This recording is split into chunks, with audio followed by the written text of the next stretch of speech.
Assalamualaikum warahmatullahi wabarakatuh. Baik, di sini saya akan menjelaskan tentang materi pengembangan program pembelajaran kurikulum. Yang pertama,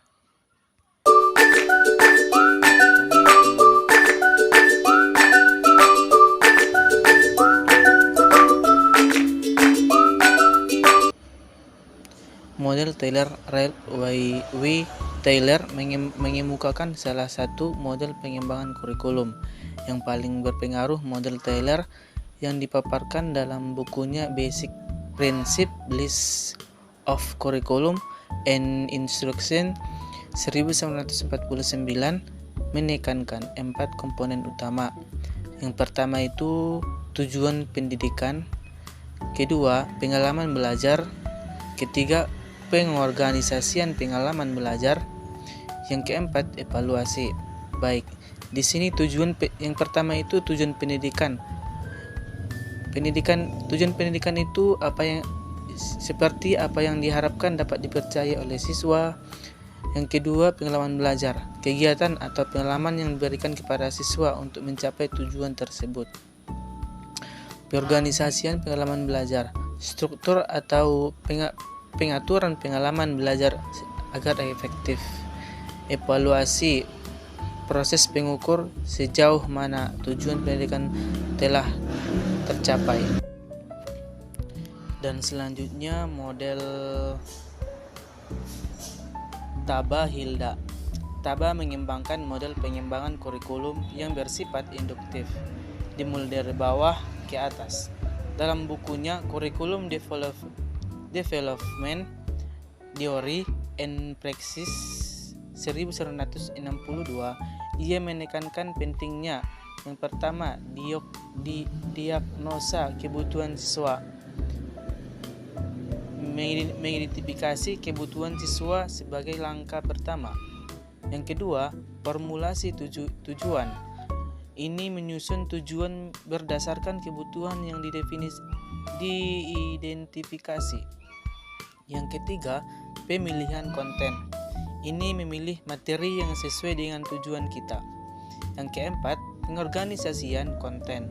Menyusun materi secara logis dan sistematis.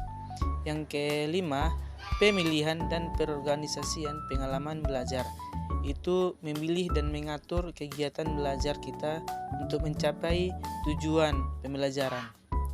Yang keenam, evaluasi dan umpan balik.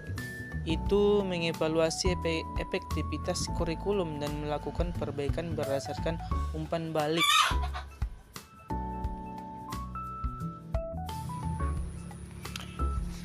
Yang selanjutnya B. Metode penelitian desain penelitian. Yang pertama itu, penelitian ini menggunakan pendekatan kualitatif dengan metode studi kasus untuk memahami secara mendalam proses pengembangan kurikulum di beberapa sekolah menengah. Pendekatan ini dipilih karena mampu mengalih informasi yang mendalam dan kontekstual mengenai pengalaman, persepsi, dan tantangan yang dihadapi oleh para pemangku kepentingan dalam pengembangan kurikulum. Yang kedua, populasi dan sampel.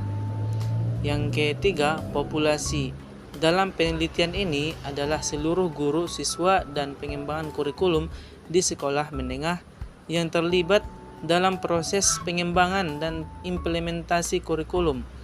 Yang keempat, sampel dipilih secara purposif atau purposive sampling untuk mendapatkan informasi yang relevan dan mendalam. Sampel terdiri dari 10 guru dari berbagai mata pelajaran di 3 sekolah menengah berbeda.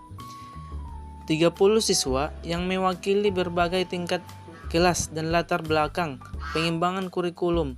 5 pengembangan kurikulum yang bekerja di Dinas Pendidikan dan Sekolah. Dan yang selanjutnya C. Teknik pengumpulan data.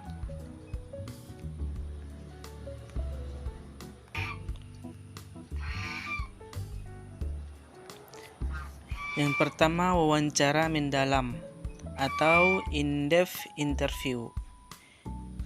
Ini dilakukan guru, siswa, dan mengembangkan kurikulum untuk mendapatkan pemahaman yang mendalam tentang persepsi dan pengalaman mereka terkait pengembangan kurikulum. Yang kedua, observasi. Observasi dilakukan di kelas dan selama proses pengembangan kurikulum untuk melihat secara langsung implementasi kurikulum dan interaksi antara guru dan siswa. Yang ketiga, analisis dokumen. Dokumen yang dianalisis meliputi rencana pelaksanaan pembelajaran atau RPP, silabus, dan dokumen terkait kurikulum lainnya. Analisis ini bertujuan untuk memahami struktur dan isi kurikulum yang sedang dikembangkan dan diimplementasikan